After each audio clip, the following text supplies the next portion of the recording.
If everyone would please stand.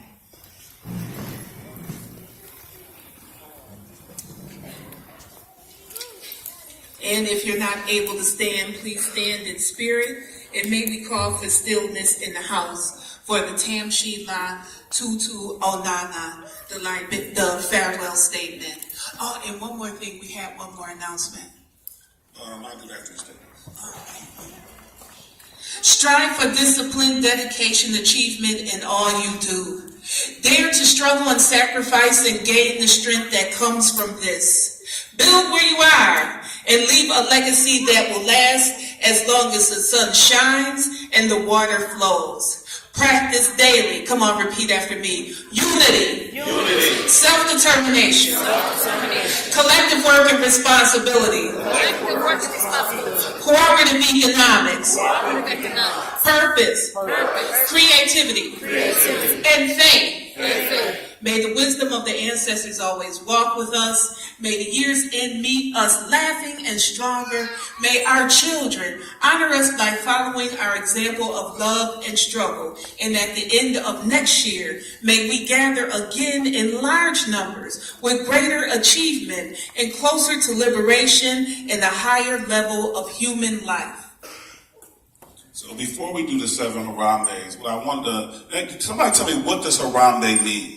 Let's go together. Say it together. What does Harambe mean? Let's go together. One more time. What does Harambe mean? Let's go together. So let's not just make these let's pull together just words that we say. So when we do the 7 Harambe's today, I want you to have a vision in your mind of us pulling together as a community. Because one of the things that Brother Kamal always talk about is language liberation. We keep talking about what's not happening in our community, when the truth of the matter is, so much of the things that we talk about tonight are happening in our community. And what we got to do is, when we see it's happening on a small level, we got to support it so it grows. But if you deny that it's happening, other people see it and they say it's not happening too, and then we don't feed it where it is happening and it don't grow. So we got to acknowledge, we got over 150 people in here. It was a time 10 or 20 years ago, if we had 150 people at a Kwanzaa event, we was like, whoa, we had 150 people. We talk about it should be standing room only. The first 2 nights, it was standing room only. And we went out there, the vendors out there, the vendors made their vendor money back the first day. Because we as a community showed up and we supported them. We have done the things we're talking about. And we've grown, and we're going to continue to grow. But we got to talk about it in a growth mentality. It don't take a whole lot of us to do Ujamaa.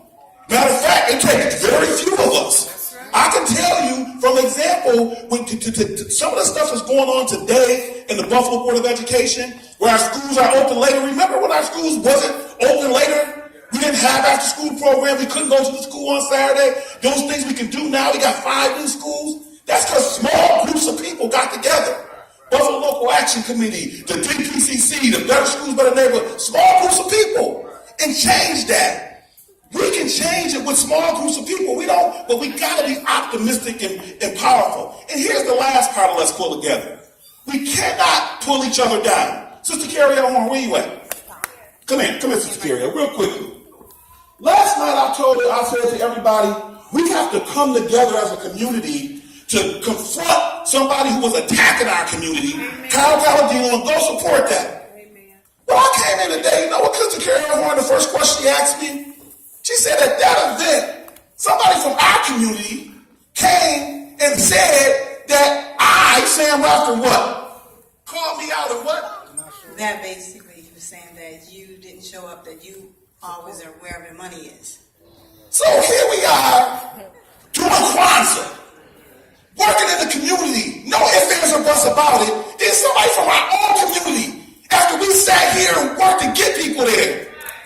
Okay, somebody from our own community, instead of talking about let's pull together, somebody from our own community started to do what? So we got to reject that.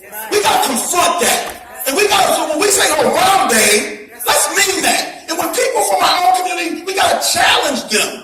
And say, we are doing the things that people say we're not doing. And we're going to do more of it. And if it's only you doing it, confront it when it gets to you and you make sure you let them know you're doing it. That's right. Exactly. Okay, I'm not one that go back and do the he say, she say type of stuff. But because I have a lot of respect for Sam, he has been there from day one for me. I didn't understand what the guy was saying, so I just came to Sam to ask him what the guy may have been talking about. I didn't even tell him who it was. He already knew. So it wasn't like I was just trying to say he say, she say.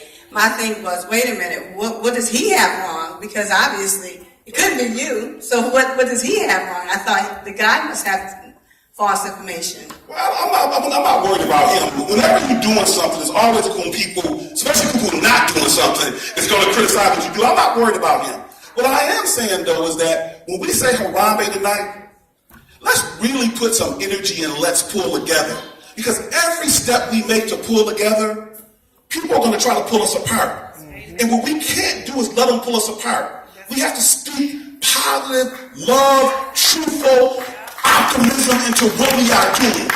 And the Harambe statement is about that. So I don't want us just to go through the motions. Let's go through, and this is what's going to ultimately cause us to be successful. Our ability to pull together. Because when people say we ain't getting no Buffalo Billion money, that's not true. We put in an application, we get Buffalo Billion money. We ain't getting